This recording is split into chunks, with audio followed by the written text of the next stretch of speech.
Bonjour à tous, je vous invite à vous abonner à cette chaîne, à aimer, à partager, à commenter ces vidéos, c'est très important. C'est une manière de nous soutenir. Merci à vous tous. Et c'est une révélation de Radio-Canada, la plus ancienne radio nationale du Canada, tombée le 4 janvier dernier. Tout comme on a pu constater en France, l'explosion des commandes du gouvernement au cabinet de conseil, notamment McKinsey depuis l'arrivée d'Emmanuel Macron. Donc on rappelle ce rapport sénatorial de mars 2022. En 2021, plus d'1 milliard d'euros ont été distribués au cabinet de conseil, ce budget ayant été multiplié par 2,36 depuis 2018. Alors le même constat d'explosion du budget envers ces cabinets de conseil a été déploré au Canada. Et donc je cite l'enquête de Radio-Canada, le recours par le gouvernement fédéral à la firme McKinsey est monté en flèche depuis l'arrivée au pouvoir de Justin Trudeau, au point où le cabinet conseil jouerait un rôle central dans les politiques d'immigration au pays. Au total, donc selon les données des comptes publics de Services publics et Approvisionnement Canada, les libéraux ont dépensé 30 fois plus d'argent à ce cabinet conseil que les conservateurs, tout en passant moins de temps au pouvoir. Voilà, les contrats se chiffrent en dizaines de millions de dollars et il semblerait donc que le mal qui ronge la France et son gouvernement ronge en même temps d'autres gouvernances occidentales. Et donc l'affaire est loin d'être anecdotique, mais seulement nos gouvernements sont conseillés par des cabinets privés qui ont leurs entrées au même moment au sein des gouvernements français, canadiens ou encore américains. Mais en plus, il semblerait que ce cabinet, donc notamment McKinsey, ait pris une place très particulière au sein de ces gouvernements. Alors, comment se fait-il que McKinsey ait les compétences de faire absolument tout ce que fait un gouvernement ? C'est la question que pose Bruno Duguay, professeur titulaire à l'école des sciences de la gestion de l'UQAM. Alors, d'après ce professeur lui-même, qui est un ancien consultant, mais pas de chez McKinsey, cela ressemble à un ordre de gouvernement, presque un gouvernement supranational. Alors la firme McKinsey a-t-elle réussi à mettre en place une forme de gouvernance supranationale indirecte ? On parle de ce problème majeur dans notre table ronde avec Éric Vérag. Bonjour Éric Vérag. Bonjour. Vous êtes fondateur du Courrier des stratèges, on vous connaît, vous êtes notamment l'auteur de ce livre, Sécession, manuel d'autodéfense contre la casse. Excellent livre, vous êtes déjà venu dans notre émission pour en parler. Nous sommes avec Sébastien Meurant. Bonjour Sébastien Meurant. Bonjour. Bonjour Eric. Bonjour. Vous êtes sénateur LR du Val d'Oise et vous êtes aussi membre de LR. J'ai quitté cette famille l'année dernière. Ah, le traître. Ancien sénateur, je corrige ma fiche, et vous êtes membre de la commission d'enquête sur l'influence croissante des cabinets de conseil privés sur les politiques publiques. Et nous sommes avec Claude Janvier. Bonjour Claude Janvier. Bonjour. Vous êtes écrivain et essayiste et vous êtes l'auteur avec Jean-Louis Zambert de 2 ouvrages, donc Le virus et le président et Covid-19, le bilan en 40 questions aux éditions IS. Et donc on va parler donc de cette gouvernance supranationale, et plus généralement on peut s'étonner que des pays qui n'ont rien à voir géographiquement ensemble, donc la France, l'Australie, la Nouvelle-Zélande, les États-Unis, ont appliqué les mêmes mesures, notamment sur la question du Covid, en faisant les mêmes erreurs. Claude Janvier, est-ce que vous voulez en parler ? C'est-à-dire que vous avez écrit deux livres sur la crise du Covid-19. Comment vous expliquez qu'on ait eu, donc, dans des pays qui n'ont rien à voir, avec des situations complètement différentes, la même politique, notamment sur le Covid-19 ? La même politique sur le Covid-19, ça s'explique avec l'OMS. Vous savez, l'OMS règne en maître donc, dans le domaine de la santé sur la planète. Donc, et bien évidemment, l'OMS ventile ses directives. Et comme beaucoup de gouvernements s'en remettent évidemment à des spécialistes, entre guillemets, bien évidemment, tout le monde obéit gentiment mais sûrement donc à l'OMS qui, pour moi, est une organisation qui doit être beaucoup remise en question. Alors après, si on en arrive à McKinsey, puisque je pense que c'est le sujet de l'émission, ce qui est intéressant avec McKinsey, moi je qualifie McKinsey d'une société mafieuse, qui est quand même employée par un certain nombre d'États qui plus ou moins sont, avec des membres dans les gouvernements, sont quand même relativement assez corrompus. Je parle en général là, je vais pas cibler quelqu'un, mais enfin en gros c'est ça.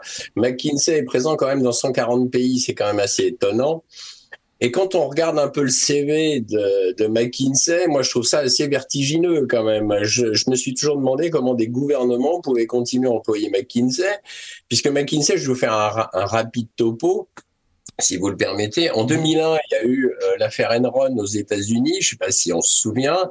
McKinsey donc avait conseillé l'entreprise Enrod à mettre en place des pratiques comptables douteuses, à orienter la stratégie de l'entreprise vers un trading d'électricité et de matières premières. Ça a été quand même, il faut le dire, ça a été une des plus graves fraudes dans toute l'histoire des États-Unis quand même. C'est quand même assez intéressant. Et d'ailleurs, la responsabilité de McKinsey à l'époque a été quand même soulignée par la presse financière. Donc ça, c'était en 2001. Après, on arrive en 2006, il y a eu l'affaire des Boeing en Inde.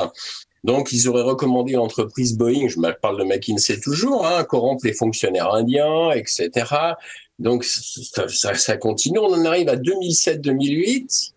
La fameuse crise des subprimes aux États-Unis, la fameuse crise économique mondiale. Et là, c'est assez intéressant parce que ils ont encouragé quand même les banques à l'époque à titriser donc les crédits immobiliers de leurs clients, etc. Donc ça a débouché sur la fameuse crise que l'on connaît tous.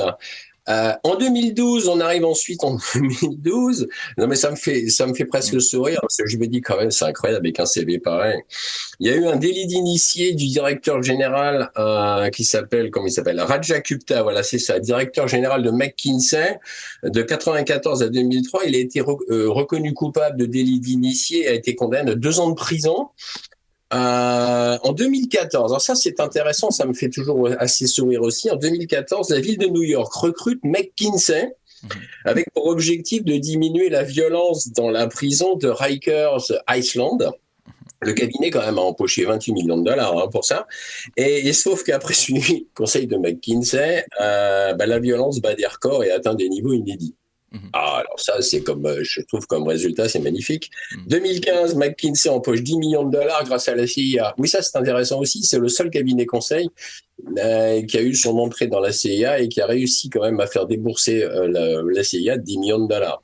Ça paraît un peu comme budget parce que le budget de la CIA c'est 12 milliards de dollars. Mais enfin bon, c'est quand même pas mal, quoi. C'est le seul cabinet conseil qui est arrivé. 2016, il y a eu la chute de Valeant Pharmaceutical au Canada. Là encore, McKinsey. Ouais.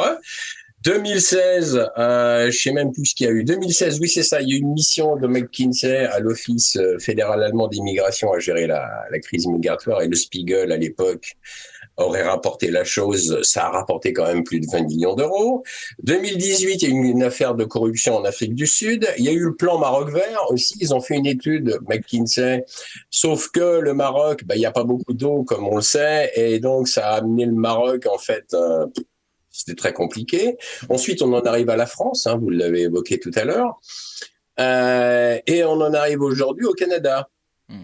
Oh, c'est pas mal comme CV, Je trouve que moi, je sais pas, j'aurais un CV pareil, je l'embauche pas. Vous voyez ce que je veux dire? Oui, bien sûr. Ça ne fait aucun sens, quoi. Alors donc, si ce cabinet continue à avoir pignon sur rue et continue à être embauché, c'est grave. Ça veut dire que quelque part, beaucoup de gens dans les gouvernements sont au courant de cette corruption, de cette gangrène et donnent leur accord. Emmanuel Macron en tête, puisque vous l'avez rappelé tout à l'heure. Et Sébastien Meurant, donc vous êtes membre de la commission d'enquête sur l'influence croissante donc, de ces cabinets de conseil sur la politique publique. Comment vous expliquez, donc là on est au Canada et c'est donc des millions de dollars, sachant que finalement quand on voit ce rapport de ces enquêtes, en réalité on peut douter du véritable travail qu'effectuent ces cabinets de conseil pour les gouvernements.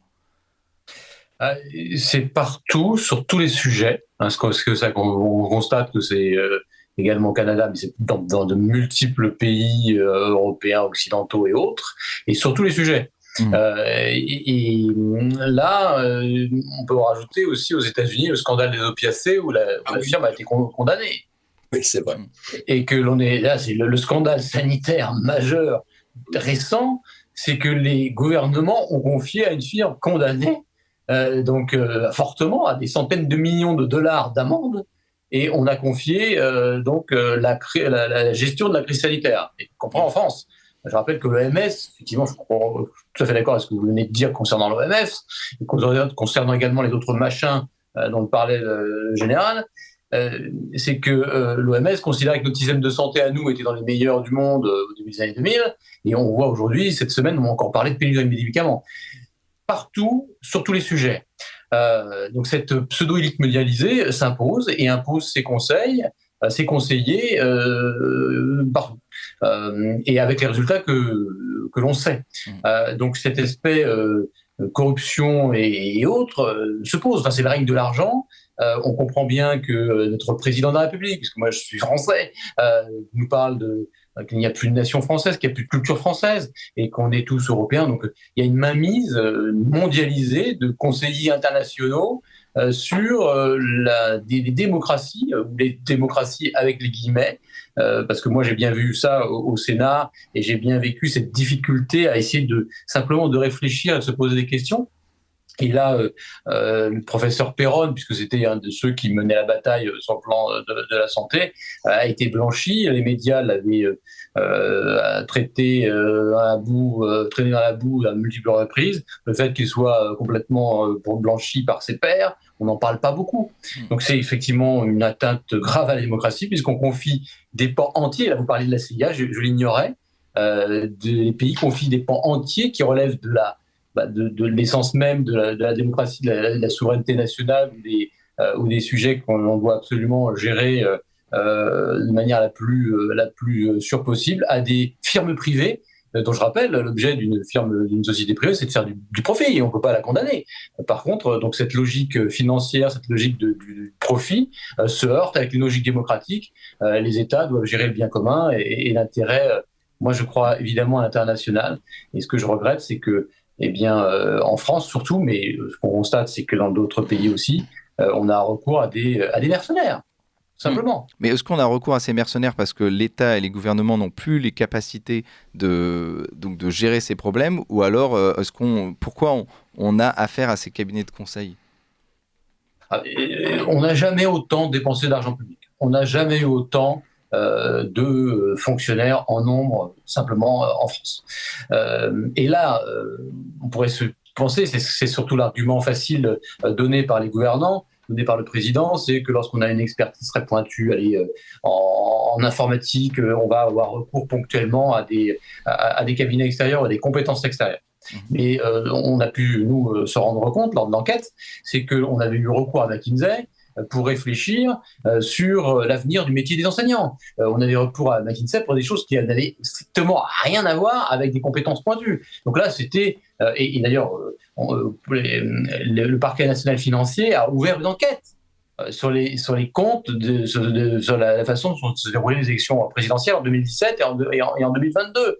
Là, il y a des soupçons quand même qui sont assez significatifs pour que le PNF se réveille quand même. Mais vous avez pu voir en France, mais comme au Canada, des personnes de ce cabinet de conseil intervenir, participer aux campagnes et bizarrement, quelques années après, soit obtenir des millions de dollars ou des millions d'euros de commandes, soit être casés dans l'appareil d'État au sens large.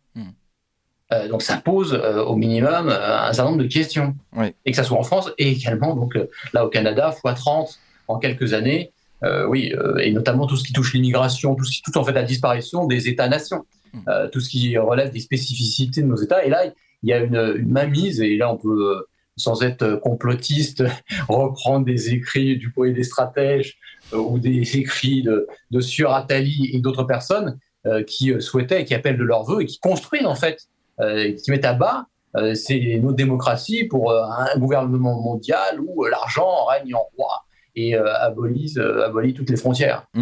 Merci Sébastien Meurant. On va faire parler Éric Véra, qui n'attend qu'une chose, c'est de dénoncer cette expression de me faire parler.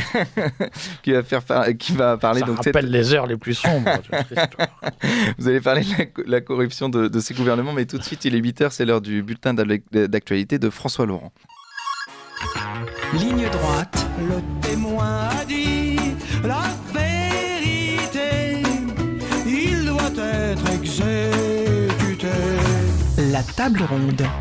Et nous en parlons donc de ces cabinets McKinsey. Font-ils le jeu d'une gouvernance supranationale ? Nous sommes notamment avec Éric Verhaeghe. On le connaît, vous le connaissez. Il a écrit ce livre, Sécession manuelle d'autodéfense contre la caste. Alors, Éric Verhaeghe, quel est l'objectif de ces cabinet, de ces cabinets, quelle est l'idéologie de ces cabinets? Quel est leur objectif? Je vais vous répondre d'abord par une boutade en reprenant ce que disait Claude Janvier, qui disait ce sont des méthodes mafieuses.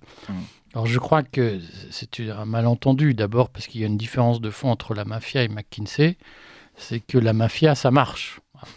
Et donc c'est un peu déplaisant comme comparaison pour la mafia, si vous voulez. Parce que ce qu'il faut comprendre, c'est que l'objectif de McKinsey n'est pas d'adopter des méthodes qui marchent, c'est d'implanter un modèle mondialisé. Je vous répète ce que me disent des insiders de McKinsey. Ils me disent, mais quand McKinsey démarche un gouvernement, selon une technique très industrialisée, très rodée, on a évoqué quelques noms tout à l'heure, mais il y a eu l'affaire McKinsey-Ukraine, il y a eu qui a aidé Poroshenko, je crois, à l'époque, à se représenter, à être élu. On l'a évoqué, Claude l'a survolé, le rapport sur l'influence de McKinsey en Afrique du Sud sur les pratiques de Zuma, qui s'appelle la Commission Vérité. Et on voit qu'en France, comme au Canada probablement, les techniques ont été les mêmes, c'est-à-dire que le discours général, c'est de dire « nous sommes le seul cabinet au monde qui est capable d'appliquer en même temps dans tous les pays occidentaux la même politique ». Et ce qu'il faut comprendre, c'est que dans une logique de G7, dans une logique transnationale ou multilatérale, comme on dit, ou mondialisée, où l'idée est de faire tous la même chose en même temps, McKinsey utilise son avantage comparatif qui est d'être implanté dans le monde entier en disant bien nous partout nous avons des équipes formées à la même idéologie mondialiste qui est une idéologie néolibérale au sens où McKinsey dit nous allons vous aider à réguler les marchés, à les réglementer de la même façon ou à mettre en place les mêmes politiques mondialisées décidées au G7. On le voit, il y a des choses qui sont totalement stupéfiantes. Il y a des rapports de McKinsey qui sont totalement publics. Sur les stratégies bas carbone en Europe, on s'aperçoit que la France, dont j'ai publié d'ailleurs la stratégie bas carbone dans le courrier des stratèges, stratégie bas carbone qui a été publiée en France en mars 2020, c'est le décalque de ce que propose McKinsey. Mais McKinsey dit à tous les pays européens, nous sommes capables de développer la stratégie bas carbone, une stratégie identique dans tous les pays européens, c'est-à-dire que vous n'aurez plus à vous enquiquiner, à demander l'harmonisation des administrations. Nous allons faire l'ingénierie administrative de la stratégie bas carbone européenne pour tous les pays européens en même temps. Et ça, c'est un argument, un avantage comparatif, comme on dit, qui n'existe pas ailleurs. Mais on peut regarder la même chose sur la transition, la libéralisation du marché de l'électricité, par exemple. Je recommande à tous de lire le rapport de McKinsey sur la libéralisation du marché de l'électricité en Europe, qui est un rapport qui, je crois, doit dater de 2010 ou 2012, qui est là aussi public, et qui décrit, qui est une offre de service, si vous voulez, à tous les gouvernements inscrits dans des structures multilatérales, et qui leur dit, voilà, nous sommes capables de faire ce que vous rêvez de faire sans vous prendre la tête avec des fonctionnaires qui vous enquiquinent, qui ne veulent pas bouger, etc. Et la force de McKinsey, son argument comparatif, c'est ça. Simplement, ce qu'on ne sait pas encore, c'est ce qu'il y a derrière et ce que ça cache. Moi, on me dit qu'il faut être absolument aux réunions du mercredi midi chez McKinsey France, parce que c'est là que ça se décide, c'est là que ça se passe, et c'est là que l'information circule sur comment on va faire pour contourner les obstacles politiques dans les pays. Et ce qu'on n'a pas encore mesuré, et j'entends ce que dit Sébastien, que je salue, ce qui m'a gêné dans la commission sénatoriale, c'est que finalement, elle n'a pas gratté la couche de peinture qu'il y a sur les murs pour savoir ce qu'il y a derrière.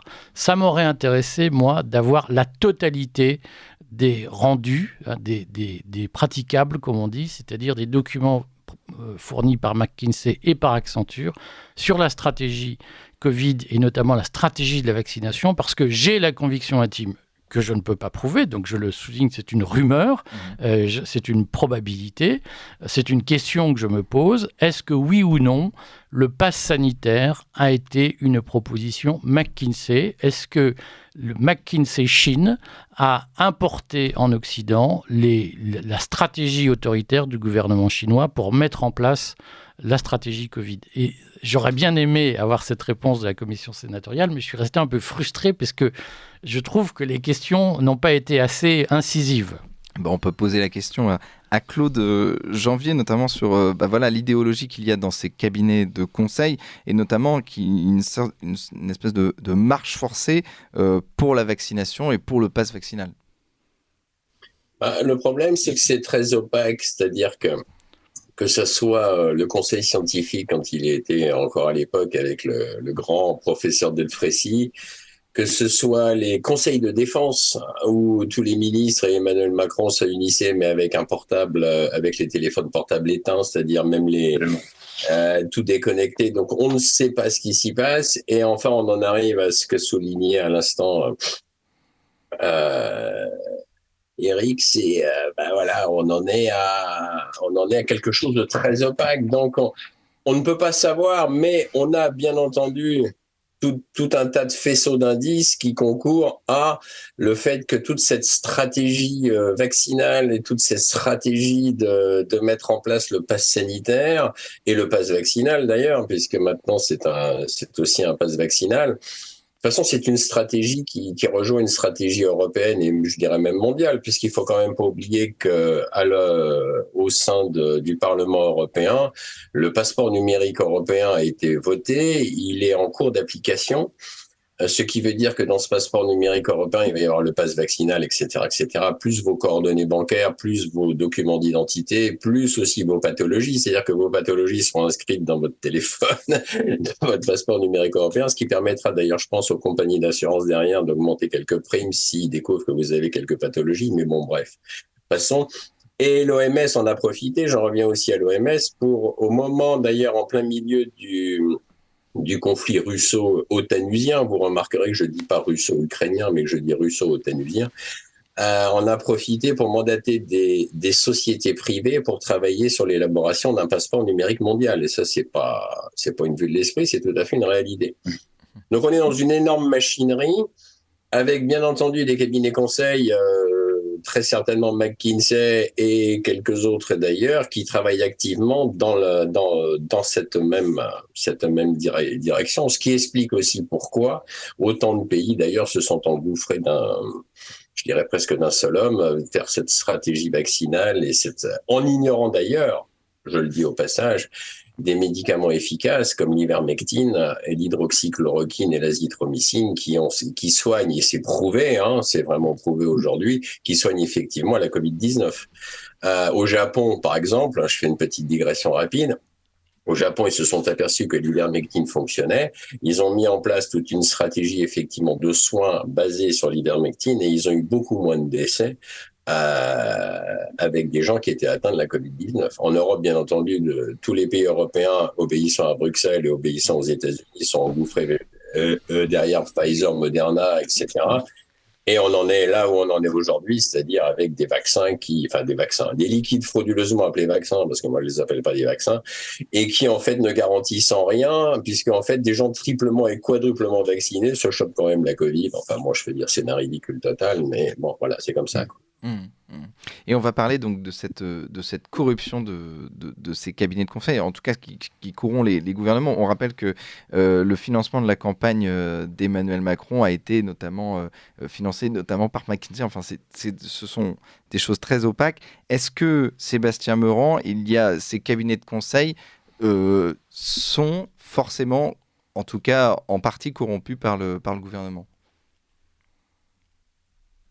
Alors corrompu, l'objet en fait de la commission d'enquête, c'était de révéler l'influence des cabinets de conseil d'une manière générale.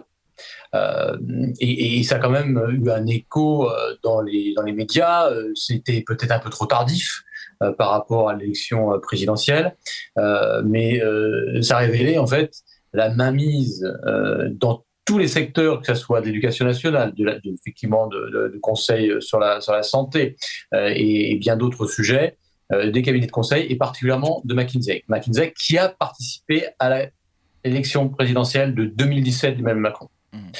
Dans des conditions, le parquet national ouvre une enquête sur 2017, sur 2022. Il y a un faisceau d'indices qui laisse penser qu'il y a des retours d'ascenseur multiples vis-à-vis de cette galaxie McKinsey. et autres. Mais McKinsey, effectivement, semble particulièrement bien servi par ce président de la République. Donc, ce qui se passe en France se passe, vous l'avez dit, dans d'autres pays. Et là, l'avantage compétitif de McKinsey, c'est d'être présent mondialement et de participer à tous ces grands salons internationaux. Et ce qui m'étonne le plus, c'est que cette absence de recul sur ce que vous venez de dire, c'est que la transmission par rapport à ce pseudo-vaccin n'avait pas été, il n'y avait pas de données. C'est reconnu par Pfizer devant le Parlement européen, et que tout soit étouffé, et qu'ils arrivent à étouffer la vérité. On a en Europe quand même des gouvernements, des pays comme la Suède, qui n'ont pas suivi par rapport à ce contrôle sanitaire les mêmes chemins que la plupart des pays européens, et qui s'en sortent bien mieux. On a effectivement du recul maintenant du temps, en étant vacciné 1 fois, 2 fois, 3 fois, 4 fois, qui malheureusement développe aussi ce Covid-19, des formes de ce Covid-19. Et on a fait les mauvais choix, et on continue à faire les mauvais choix. Et dans les médias, il n'y a pas de retour du tout d'expérience sur ce qui a été fait par les gouvernements successifs. Et là, sur l'avantage, l'utilité quand même d'avoir fait cette commission d'enquête, parce que ça a quand même eu un écho significatif, c'est toujours en cours. Politiquement, alors évidemment, les effets, c'est que pour moi, on n'est plus en démocratie, mais au Sénat, en octobre 2022, il y a eu une proposition de loi qui a été votée à l'unanimité, sauf les macronistes, ils étaient une dizaine, pour justement limiter l'influence et que ça soit public. Donc évidemment, le gouvernement, pour l'instant, a fait de la déclaration, c'est pas inscrit dans la loi, mais au moins politiquement, cette influence qui, pour certains, était vraiment quelque chose d'assez incroyable. Ça concerne aussi également la DGA, ça concerne aussi en France les forces armées, alors dans une certaine mesure, mais quand même, on touche au cœur de la souveraineté nationale. Donc c'est quand même cette logique financière, cette logique imposée par des cabinets anglo-saxons, c'est pas des cabinets français. Donc pose un problème démocratique. Et au moins cette commission d'enquête, Eric, je pense au moins on en a parlé, alors pas spécifiquement sur le pass sanitaire et puis ces contraintes folles que nous avons acceptées, et cette capacité cette servitude volontaire, on ne rentre pas dans le détail, mais quand on y pense, se signer, moi j'en suis parvenu et je répète tout le temps, se signer sa propre autorisation de sortie en France, pas pouvoir faire quelques centaines de mètres. Moi je me dis, mon préfet, vous n'êtes quand même pas enfermé, moi il y a la forêt, ça veut la forêt, vous n'avez pas empêché les jeunes d'aller courir en forêt, qu'est-ce qu'ils risquent? Enfin, donc, moi je veux dire, on ne m'aurait pas confiné à 20 ans. Alors, on ne pas confiné à 50, mais quand même, quand on pense qu'on a accepté en France, enfin, c'est fou, c'est complètement dingue, sur tous les plans, des libertés publiques basiques. Et on a copié effectivement le modèle chinois. Un modèle chinois. Moi, au Moyen-Âge, on enfermait. Moi, c'est une ville où il y avait une léproserie. Les lépreux étaient effectivement confinés, ils avaient le droit de sortir, mais ils avaient les clochettes. Enfin, on ne les laissait pas mourir de faim. Et là, on a confiné la population entière. Quel est le sens de tout ça? C'est extrêmement, c'est terrible quand on y pense, et c'est inquiétant. Il n'y a pas de prise de conscience, il n'y avait pas de recul. On s'est trompé là, c'est jamais plus à refaire. On a tordu le bras, le Conseil d'État, le Conseil constitutionnel ont tordu le droit aux libertés fondamentales, aux déclarations des droits de l'homme, la liberté. Donc McKinsey est à combattre, et il faut revenir à la démocratie, il faut revenir à l'intérêt national qui est rationnel. Là, tu parlais de l'énergie. Quand on pense ce qu'on subit actuellement, il suffirait de dire on arrête, on sort du marché européen unique, comme l'ont fait les Portugais, comme l'ont fait les Espagnols. Ils ont une dérogation, mais nous, on est exportateurs d'électricité. C'est une folie tout ça. Et effectivement, sur le marché de l'électricité, la loi NOM, c'est de 2010.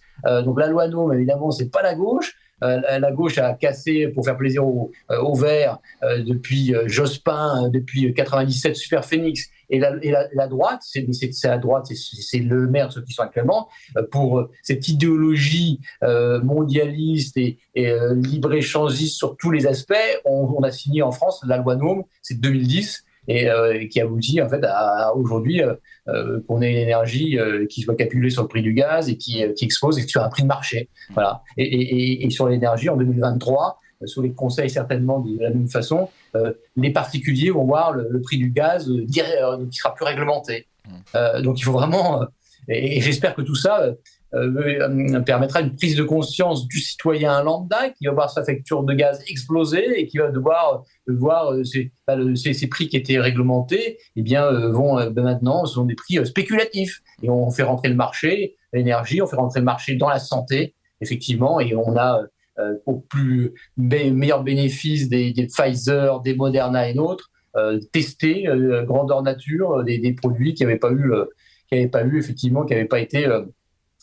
pris le chemin normal avec le temps, le recul du temps, pour savoir si c'était des vaccins, pas des vaccins, effectivement, si certainement pas des vaccins. Donc on a vraiment un problème démocratique derrière tout ça, donc en France, mais au niveau mondial.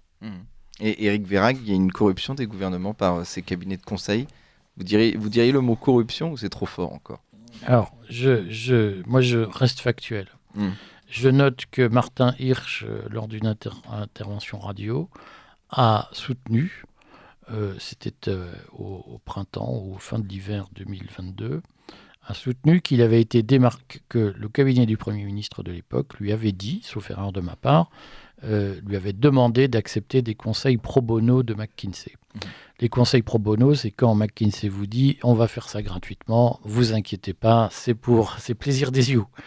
Et c'est une technique qui est bien connue et que certains soupçonnent McKinsey d'avoir utilisé dans la campagne d'Emmanuel Macron en 2017, au moins en 2017, puisque il y a des conseillers, des consultants de McKinsey qui ont participé à la campagne d'Emmanuel Macron.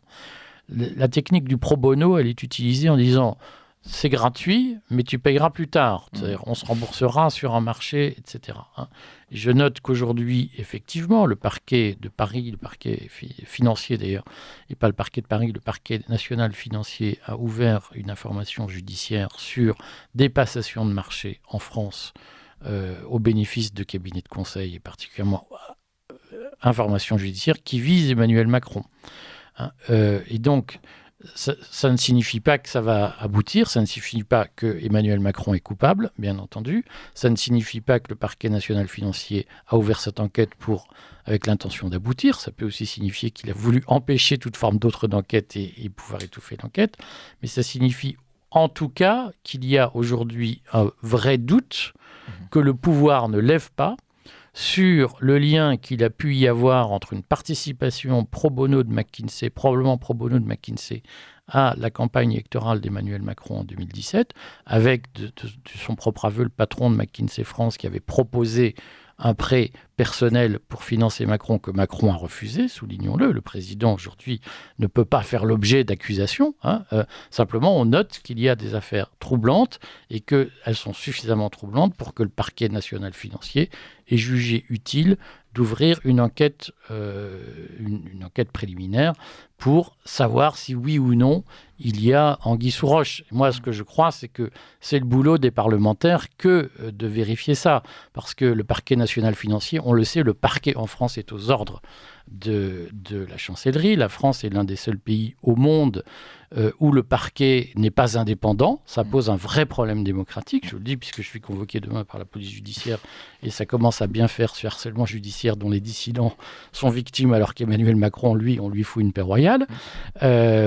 Et donc, dans cette affaire, si vous voulez, il y a des soupçons. Et je pense que démocratiquement, il faudrait les purger par une transparence. Et je pense que le Parlement s'honorerait à diligenter une commission incisive et mordante pour établir la vérité sur ces faits, comme ça a été le cas en Afrique du Sud. Ce qu'il faut voir aujourd'hui, c'est que des pays comme l'Afrique du Sud, qu'on méprisait à une époque, sont plus démocratiques et plus transparents que nous. C'est dire. Eh bien, merci beaucoup Éric Vérag. On rappelle que vous êtes fondateur du Courrier des Stratèges, que vous avez écrit ce livre Sécession, manuel d'autodéfense contre la casse. Merci aussi Claude Janvier. On rappelle le titre de vos deux livres, Le virus et le président et Covid-19, le bilan en 40 questions. Et merci à Sébastien Meurant. Merci à tous. Vous appréciez cette émission? Alors aidez Radio Courtoisie à en produire d'autres en indépendance totale. Rendez-vous sur soutenir.radiocourtoisie.fr. Merci d'avance.